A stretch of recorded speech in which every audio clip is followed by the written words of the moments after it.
Hello! Excuse me for 1 minute while I indulge myself just where I am. 2 weeks from Christmas, I flew this morning to Malaga in southern Spain to hop in the brand new Audi RS4. And the roads are phenomenal. What I didn't mention was when I left England, it was snowing. Anyway, welcome. Very special moment indeed. We are back with Audi now. Listen, this is totally unintentional. I know the channel has been very Audi heavy lately. It's just the way it's landed. Regardless, this is a big moment. Now, for Audi fans, and particularly for RS aficionados, the RS4, I believe, has always had a very special place in Audi history. Now, a little bit about the lineage and what has evolved recently within Audi themselves. I wouldn't go so far as to say that Quattro has gone, but in days gone by, Quattro was always the stamp of performance from Audi. But however, in recent years, Audi has gone through somewhat of a rebrand, and now basically anything that comes out of Audi that is fast is under the name of Audi Sport. Quattro, of course, still exists in its fantastic all-wheel drive system, but this is now an Audi Sport product. And what's changed? Well, interestingly, power is still exactly the same. 444 brake horsepower is in the outgoing naturally aspirated V8, which is odd. You might think that's strange, new car, you should up the performance. However, and bear with me on this, engine has actually downsized. Now we shouldn't be too surprised at that just because that's the way the world is going. And die-hard RS fans might be huffing and puffing and going, what is going on with the world? However, with the downsizing in engine capacity is the upsizing in torque, and that is where turbo tech and really where that twisting power that you get from torque is what we feel through our receptacles as a human. It's all about torque. That's what gives us that feeling of thrust when we mash our foot on the right hand pedal. So this car is actually up by 125 pounds-feet of torque, a very similar figure to its brake horsepower. It's pushing out 443 pounds-feet of torque and 444 brake horsepower. Now, that might not seem a great deal, but honestly, upon dropping a cog in this 8-speed automatic gearbox, we'll get on to that shortly, the torque is wonderful. Now, I wouldn't say it's exactly organ bending, but the main thing is the Quattro system puts it down with the traction of a sticky JCB. It's like they've just gone and put super glue on some tracks and hit it to the asphalt. It's got so much traction. The great thing about downsizing an engine, in my eyes, is mostly about downsizing the weight. So with 2 less cylinders, smaller engine, smaller weight.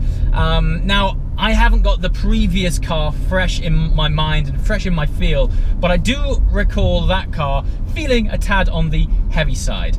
Now, I don't know if that's the witchcraft that they've done with this steering setup. It does feel very light, but the whole car, it just dances just a lot nicer. It sort of floats along the undulations of the road much better than the previous car. Audi are telling me weight savings are around about 80 kilos over the previous generation car. Of course, we've got an entirely new chassis because it's based on the brand new A4 chassis, which, you know, as a platform to base a car on is already brilliant. But now you're mating it to an RS product. Yeah.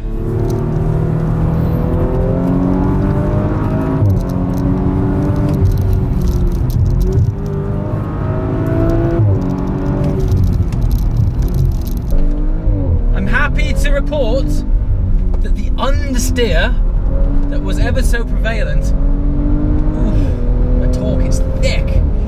Yeah, the understeer, nightmares of old, appear. Let's just check out this left. It's alright. It's there, but I think it's there as a bit of a sort of safety net rather than it just not being set up properly. Yeah, I mean, if you carry some braking into the corner, it's planted. It is great. Now, of course, I mean, honestly, I'm driving this road fairly swift right now. We have to remember the platform we're in as well. This thing has, you know, space for the family. A boot for DIY. and traction for snow. And here we are on this absolutely brilliant mountain road, throwing it around. The colour on this car, Sonoma green, I would spec this. I would actually spec it. It looks so good. I'm not sure if the camera's doing it justice or not. Ooh, yeah, the understeer's fine, guys. I mean, that was a tight corner. But what I would say is carry some braking in with it, just to keep that weight on the front. If you accelerate a little too early, and I guess this applies to most cars, you are going to get the front end wash out somewhat. But no, it's there for you. It's there. Tires. Now, for whatever reason, the new RS4 is running Hankook tires. Now, I've got nothing against Hankook, but it does seem an odd choice. I can't help but feel Hankook have done them quite a good deal to get the rubber on these rims. However, as you've seen just then, you wouldn't want to be going much quicker than that, I can assure you. And they're great. The bite is really nice. You know, the tires, ultimately, it doesn't matter what tech you've got in your car, it ultimately all goes through a piece of rubber that big, and these Hankooks seem to be dealing with it beautifully. Okay, this is a bit of a sore point for me, because if you watch this channel regularly, you'll know that I'm somewhat of a gearbox snob. We aren't twin clutch in this. I don't know why, I just expected Audi, because it's now, this car falls under the Audi sports product category, I thought they might have put in something that was a little bit more driver focused. However, Audi have opted with their 8-speed auto. As you've seen, dealing with it very nicely indeed. It's not my preference, but ultimately 95% of the time you're not going to find yourself lucky enough to be on roads like this. I've gone very much out of my way to hunt down these magnificent, basically like Spanish Alps, just to test out the dynamics of this car. That gearbox didn't skip a beat. I was very much on it, changed when I wanted to. It's not a razor sharp shift, but the number one thing, and this is what I care about the most, it changes down exactly when you want it to change down. Now, I haven't driven this car in auto at all, but I don't need to. I know Audi's 8-speed auto is mapped beautifully for just dailying around in automatic. I want to know what this thing is like when you put it into dynamic. Is it dynamic? Is it RS? Gearbox, yes, it does hit the spot, and importantly, okay, it ticks the box for down changing exactly when you want it to, but it doesn't quite have that super crisp slamming it home like you would do from dual clutch. But then again, this isn't an R8, it's an RS4, and miles per gallon so far are disproportionately high. Do you know, for me, as soon as you step out of the realms of a car for practical reasons, smiles is massive. You know, having a good time in it, being dynamically capable so you can thread it through, you know, roads like this that might present themselves, or if, you know, you might have a really boring drive home from work, but you have that one country road that you look forward to every morning and every evening. If that car helps you maximize the potential of any given road, you're winning, you know? And you've seen it firsthand. We just nailed that road. It was absolutely fantastic. Now, aesthetics are subjective. However, my point of view is this is the best looking RS4 yet. And I know opinions are opinions, but it's just so much more aggressive. Back at the hotel, they've got every generation of RS4 lined up. This car, the aesthetic of it just looks like they jumped 2 steps on rather than 1. I think the evolution has been pretty gradual throughout the RS4 series, but the DNA on this, I think they injected a little bit of shark into it because it is looking a lot more aggressive. I'm really thankful for that. I think if you're buying into an RS product, you definitely want it to suggest that the car is a little bit more aggressive. It's not for the pleasure of everyone else's eyeballs, it's for those moments at the end of the day or the supermarket car park where you lock the car and you walk away and you just take one last glance over your shoulder. That's when you know you're in something a little bit tasty, and I'm finding that with this car, particularly in Sonoma green. It looks fantastic, but in the sun, the metallic fleck is gorgeous. If they end up doing the next RS6 available in Sonoma green, I'm going Sonoma green and gold wheels. Don't hold me to that, but probably.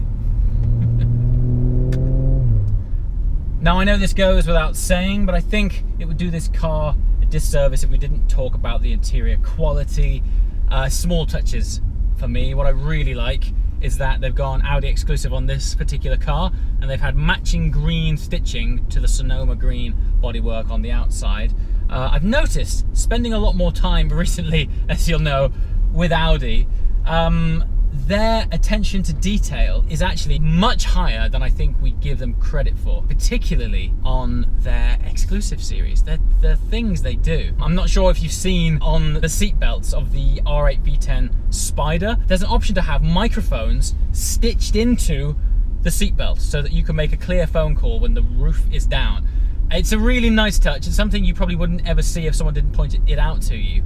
But it's these little details that Audi are really starting to improve their game, and yeah, I think it's something that if you're around any posh Audis, keep an eye out for all of these little tweaks that just sort of elevate it above the standard car. So there we have it. Now, because I was driving this car with enthusiasm, it's the whole time it has been in dynamic. Now at times it has been a little bit stiff, but of course the beauty of Audis, and I should say the beauty of RS products, is you can go from raging dynamic to pretty chilled comfort mode with literally the flick of a switch. I absolutely love that about RS products. It's like one moment you can attack this road like nobody's business. I referred to my RS6 as a tarmac terrorist, and that DNA filters down all the way to this car. But the moment that I just want to chill, take in this sunset, there's few cars that switch personalities as well as an RS car, and I really appreciate that. You know, ultimately, it's very nice driving these cars on these fantastic roads, but back home when you just want to chill and you're stuck in traffic and, you know, you might be on the motorway, it's just nice. Everything calms down, the valves in the exhaust close, and it's tranquility. And on that note, take this opportunity to sign off. As always, guys, thank you so much for watching. I'll see you next time. Ciao.